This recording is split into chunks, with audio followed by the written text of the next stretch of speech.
Hello everyone. Welcome again to another session on health conversations. बारिश का महीना आ गया है। जगह जगह बहुत सारी बारिशें हो रही हैं। अच्छा भी लग रहा है, गर्मी से राहत मिल रही है।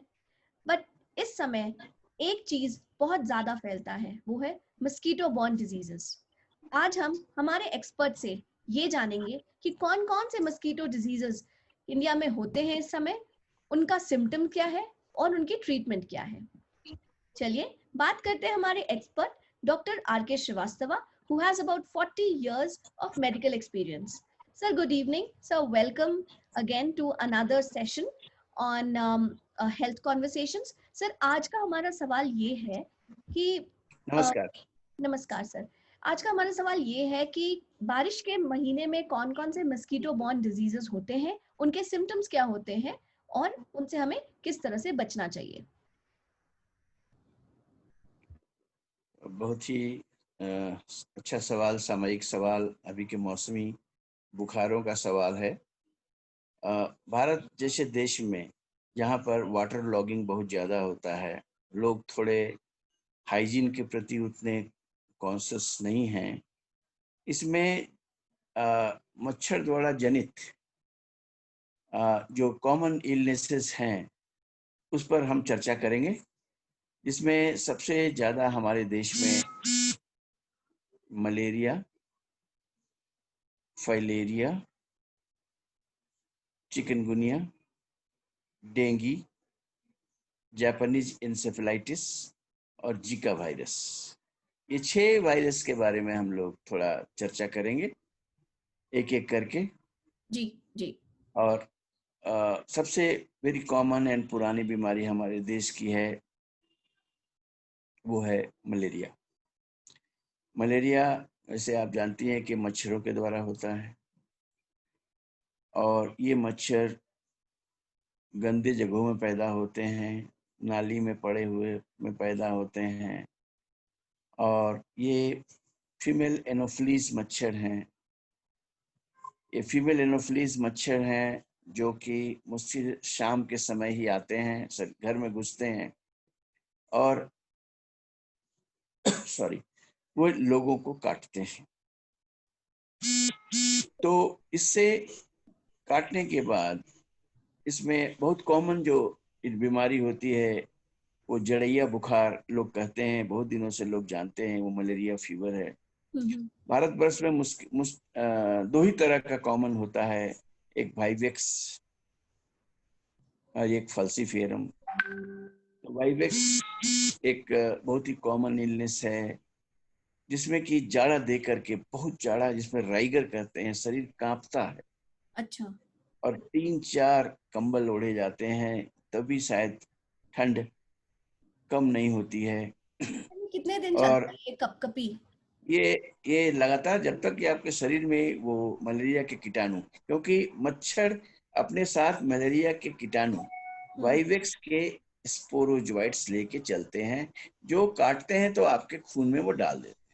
अच्छा। अब वो वायरस का लाइफ साइकिल आपके शरीर में चलता है, आरबीसी के अंदर वो पैरासिटाइज करते हैं और आरबीसी को डैमेज करके वो आपको बुखार और डिफरेंट ऑर्गन डैमेज करते हैं। अच्छा। जिसमें कि वाइवेक्स जो मलेरिया है वो सिंपल मलेरिया है, इसमें कॉम्प्लिकेशंस कम होते हैं और पेशेंट्स को अल्टरनेट डे बुखार आता है। तो ये हुआ वाइवेक्स मलेरिया। दूसरा जो मलेरिया है? दूसरा होता है फल्सीफेरम मलेरिया। फल्सीफेरम। फल्सीफेरम मलेरिया में वो पहले जो वायरस में वो डेली एक ही समय बुखार आता है, टाइम से फिक्स्ड। अच्छा। डेली मतलब आज शाम 5 बजे, दूसरे दिन शाम 5 बजे, जी। इस तरह से। और फल्सीफेरम में अल्टरनेट डे बुखार आता है, वो भी है फल्सीफेरम मलेरिया। 4 तरह के होते हैं, लेकिन लेमैन्स के लिए सिर्फ यहाँ जानना चाहिए भारतवर्ष में 2 ही तरह के मलेरिया होते हैं ज्यादातर। जी। सर एक है कौन सा वाइवेक्स, खतरनाक दूसरा होता है ज्यादा? फल्सीफेरम। सर खतरनाक कौन सा है? फल्सीफेरम। फल्सीफेरम। अब फल्सीफेरम जो मलेरिया है वो खतरनाक मलेरिया है। वो एक दिन बीच करके उसके बुखार आते हैं, काफी लंबा चलता है, पसीना बहुत ज्यादा आता है, मरीज पूरी तरह बीमार दिखता है। और सबसे बड़ी दिक्कत है कि ये सेरेब्रल मलेरिया, ब्रेन की मलेरिया करता है, और इसमें पेशेंट का बहुत जल्दी डेथ हो जाता है यदि डायग्नोसिस नहीं हुआ ठीक से और टाइमली ट्रीटमेंट नहीं चला तो। मतलब ये बहुत ही इम्पोर्टेंट है। भारतवर्ष में मोर्टेलिटी का ये बहुत बड़ा कारण है अभी भी।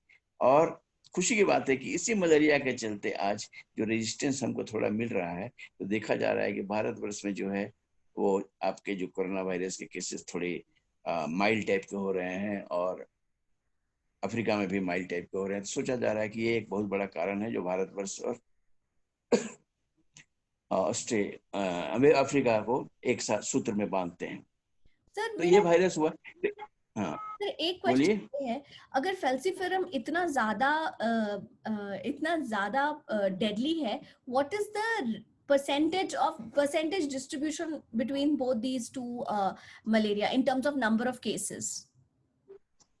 ये तो ऐसा कुछ खास नहीं है, लेकिन कोई कोई एरिया में जो एपिडेमिक होता है तो कहीं फैल्सीफेरम का एपिडेमिक होता है। अच्छा। तो सबसे भी समझना चाहिए, जब मलेरिया से डेथ हो रहे हैं हाँ। तो निश्चित रूप से वो फैल्सीफेरम मलेरिया का डेथ चल रहा है, क्योंकि वाइवेक्स से जनरली डेथ नहीं होता है। अच्छा। वाइवेक्स में लंबे दिनों तक बुखार रहता है, बुखार ठीक नहीं होता unless we give some special type of treatment in vivax. But falciparum में डेथ काफी होता है और बच्चे में बहुत ज्यादा होता है। ओके। और ये डिपेंड करता है कि कौन सा स्ट्रेन को कैरी कर रहा है फीमेल एनोफ्लिस। जी जी सर। और कभी कभी दोनों स्ट्रेन पाए जाते हैं। और हम लोगों ने देखा है कि जो कॉम्प्लिकेटेड मलेरियास हैं उसमें दोनों स्ट्रेन ब्लड में पाए जाते हैं, वाइवेक्स के भी और फल्सीफेरम। अब सवाल है इससे बचने का उपाय। जी तो जी जी। इलाज तो है ही, इसकी मलेरिया रोधक दवाएं काफी अच्छा सूटेबल है। भारतवर्ष में इलाज बहुत संभव है, बशर्ते कि बहुत जल्दी डायग्नोस हो जाए। जहाँ तक डायग्नोसिस की बात है, मैं अभी भी कहूँगा थोड़ी छोटी छोटी बातें। नंबर 1, इसके लिए जो स्लाइड लेकर के हम सीधे मलेरिया पैरासाइट आरबीसी के अंदर खोज सकते हैं बड़ी आसानी से। नंबर 2, मलेरिया एंटीजन बहुत ही पॉपुलर हो गया है, काफी सेंसिटिव और स्पेसिफिक है, और अब बहुत आसान से अब सरकार इसे डोर टू डोर टेस्ट कर लेती है। और मलेरिया का अगर पॉजिटिव आ जाता है तो उसका इलाज काफी आसान है और आसानी से उसको ठीक किया जा सकता है। जी जी। दूसरी बीमारी मैं बात करना चाहता हूँ फाइलेरिया के लिए। फाइलेरिया भी होने की संभावना है, बरसात में मच्छर बढ़ जाते हैं। एक क्यूलेक्स मच्छर के साथ ये मलेरिया पैरासाइट घूमते हैं और वो भी काटता है। इसे काटने का जो समय होता है वो रात को होता है, तो इसीलिए इसका ब्लड टेस्ट भी यहाँ कहा जाता है रात को करते हैं। और इसमें क्या होता है कि एक इसमें भी गिल्टियां होती हैं, पैर या हाथ जहाँ भी है फूल जाते हैं। अच्छा बहुत ज्यादा देखिए बुखार होता है, इसमें भी राइगर होता है अच्छा। और ये भी काफी लंबा चलता है। पैरासाइट जो है एडल्ट, वो लिम्फ नोड में अपना घर बना लेता है और वहां रहता है, तो गिल्टी लंबे समय तक रहती है। जी लेकिन थैंक्स गॉड फाइलेरिया की डायग्नोसिस हो जाती है ब्लड से, नहीं तो इसकी भी एंटीबॉडी टेस्ट आ गए हैं। और मलेरिया ये फाइलेरिया एंटीबॉडी के टेस्ट करते हैं, हमें पता चल जाता है कि yes patient had suffered from filaria, और उसको यदि सिम्टम है फाइलेरिया की तो हम फाइलेरिया की इलाज करते हैं। अच्छी अच्छी दवाएं आ गई हैं और हम इसका इलाज करके 100% प्योरली सक्सेसफुल हो जा सकते हैं। हाँ, अगर दूरी हो जाती है, बहुत देर हो जाती है, बहुत देर हो जाती है, और एलिफेंटिएसिस होता है, जब भी आपने देखा होगा कि पैर या हाथ हाथी की तरह हो जाते हैं फूल करके, हाथी के पैर की तरह या हाथी के जी। हाथ की तरह, तो उसे हम अच्छा। एलिफेंटिएसिस कहते हैं। ये बड़ा एडवांस स्टेज है, लंबा बरसों लग जाता है इसको होने में या महीनों लग जाता है। ऐसी स्थिति में थोड़ी सर्जरी में गुजरनी पड़ती है और इलाज में, तो भी कुछ हद तक ठीक होता है लेकिन पूरी तरह नहीं ठीक हो पाता है। अच्छा। इस बात को ध्यान रखना है कि मलेरिया के पहले ही सिम्टम जैसे आए उसका इलाज करना चाहिए। जी जी। और फिर तीसरी बीमारी जो हम लोग बात कर रहे थे वो है डेंगू की। डेंगू एक ऐसी बीमारी है, वो भी मच्छर काटने से ही होता है। इसमें एक स्पेशल मच्छर है जो आप जानते हैं, आप नाम सुना होगा, अब ईडिस इजिप्शियाई नाम का मच्छर होता है फीमेल। मेल मच्छर जो है वो फलों का रस खाते हैं, फीमेल खून चूसती है। वो ईडिस इजिप्शियाई मच्छर काटने से होता है डेंगू। डेंगू फीवर 4 स्ट्रेन आप जानते हैं होता है। उससे आपको कोई खास जानकारी के लिए बता दे रहा हूँ, लेकिन कोई खास आपके लिए मतलब नहीं है। मतलब ये है कि डेंगू होता क्या है, डेंगू वही मच्छर काटने से बीमारी है जो खून में जाता है और बीमारी पैदा करता है। ये सबसे बड़ा डेंगू में खतरनाक बीमारी क्या है, फ्लू लाइक सिम्टम्स होते हैं। जी। और दूसरी बात ये है सबसे बेसिक कि प्लेटलेट्स पर ये डिस्ट्रक्टिव काम करता है और प्लेटलेट घट जाते हैं, नंबर 1, जो एक very important cause of death है बाय ब्लीडिंग। नंबर 2 एक काम है कि ये बहुत ज़्यादा फ्लूइड लॉस करता है और पेशेंट शॉक में जाता है। यही 2 कारण डेंगू के डेथ का है। फर्स्ट डेंगू जो इफेक्ट होता है that becomes eventless, but second subsequent attacks are very very eventful and the patients are very serious. In that case we provide treatment, supportive treatment dengue. Viral fever में अब हमने शुरू कर दिया है डेंगू से, तो वायरल फीवर में जो है सो आपको एंटीजेनिक स्टिमुलस मिलता है, तो एंटीबॉडी बनना चाहिए। बनने के लिए आपको शरीर में इम्यूनिटी पूरा बूस्ट होना चाहिए, सो दैट के you will have sufficient immunity to get rid of this viruses and viruses antigen. तो इलाज होता है। और सपोर्टिव ट्रीटमेंट में अगर प्लेटलेट कम हो गया, हम प्लेटलेट सप्लीमेंट करते हैं। अगर शॉक में आया तो हम फ्लूइड बैलेंस मेंटेन करते हैं और पेशेंट ठीक हो जाते हैं। काफी अच्छा रिकवरी रेट डेंगू में है अगर जी। टाइमली डायग्नोसिस हो गया। डेंगू के टेस्ट के लिए भी आपका एंटीजन एंटीबॉडी टेस्ट अवेलेबल है and that is they are very successful and you people are doing it very openly and people are getting it done in the market openly, no problem.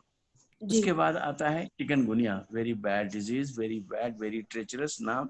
जबकि distorted bones African एक language है, उसी से chikungunya का नाम आया है।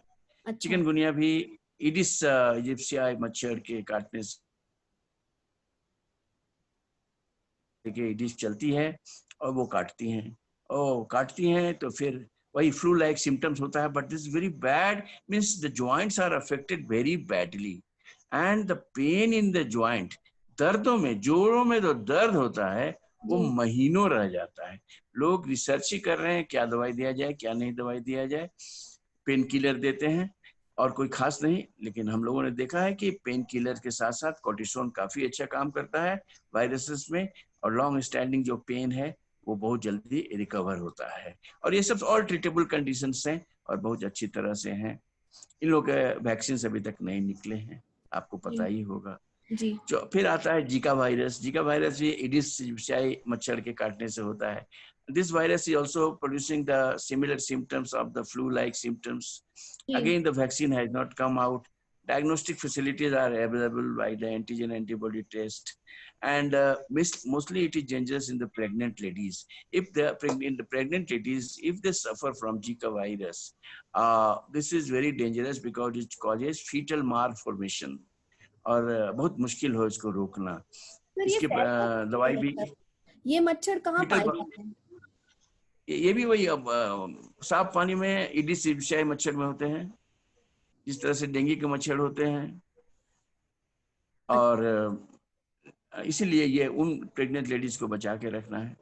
और लास्ट है जापानीज इंसेफेलाइटिस, जो जी। कि बहुत कॉमन। अभी धान रोपनी का टाइम आया है, धान के खेतों में पानी जमा हुआ है, यहाँ ईडिस इजिप्शियाई ये मच्छर जो होते हैं हाँ वो हाँ। जापानीज इंसेफेलाइटिस वायरस को फैलाते हैं, काटने से जाते हैं। और ये काफी severe type of brain injury करता है, मेनिंजाइटिस करता है, इंसेफेलाइटिस करता है, और बहुत जल्दी कोमा में मरीज चला जाता है। इसमें यदि टाइमली इलाज नहीं हुआ, सिम्टोमेटिक इलाज होता है, ये बड़ी डेंजरस है। लेकिन खुशी की बात है कि इसका टीका निकल चुका है ओह। और लोग ले रहे हैं और इस बीमारी से बच जा सकते हैं। तो अंततः इन मच्छरों की बीमारी में सबसे बड़ी बात यह है कि मच्छरों से बचना है। एक भी मच्छर बचे नहीं। आप जो भी मेथड इस्तेमाल करें, अपने घर के अंदर मच्छरों को कभी पनाह नहीं दें। पानी का स्टैग्नेशन नहीं होने दें, चाहे वो साफ हो गंदा हो, जैसा भी पानी हो। गमलों में पानी आप जो घर में रखे रहते हैं कृपया करके नहीं रखें, कूलर जी। के पानी को एकदम हटा दें, साफ रखें। No stagnation, no mosquito and no mosquito borne diseases. Be thank you. happy but be careful about these। पानी स्टैग्नेशन नहीं होना है, घर में नहीं होना है, मच्छरों को नहीं आने देना है, गर्मी लगे नहीं खोलेंगे यस। खिड़कियां, शाम को कम से कम, सुबह में भी, यस। और जाली लगा करके रखेंगे। सर मस्कीटो और बैट्स ने तो हमारा जीना हराम कर दिया सर, इतने डिजीजेस जीना लेके। हराम कर दिया है, जीना हराम कर दिया है। और देखिए आपकी जनसंख्या बढ़ रही है तो उनकी भी जनसंख्या बढ़ रही है, क्योंकि उनको खाने पीने का सामान पूरा मिल रहा है, तो जी। वो भी बढ़ रहे हैं। तो दोनों को कम करना होगा और खुश रहना होगा, लेकिन जागरूक रहना होगा और मौसम के अनुसार अपने आदतों को, अपने खान पान को, अपने इम्यूनिटी को बढ़ा के रखना होगा, ताकि भविष्य में बहुत बीमारियां आएंगी। सबको आप हंसते खेलते पार करें और अपनी चर्चा में अपना ज्ञान को बढ़ाते रहें। धन्यवाद। Thank you sir, thank you so, thank you doctor साहब हमसे बात करने के लिए। तो दोस्तों, आज हमें पता चला कि मस्कीटो बॉर्न डिजीजेस कौन कौन सी होती हैं, उनसे हम कैसे बच सकते हैं। ये था हमारा आज का सेशन। स्टे ट्यून्ड, प्लीज आप लाइक और सब्सक्राइब जरूर करें and see you next time. Thank you so much.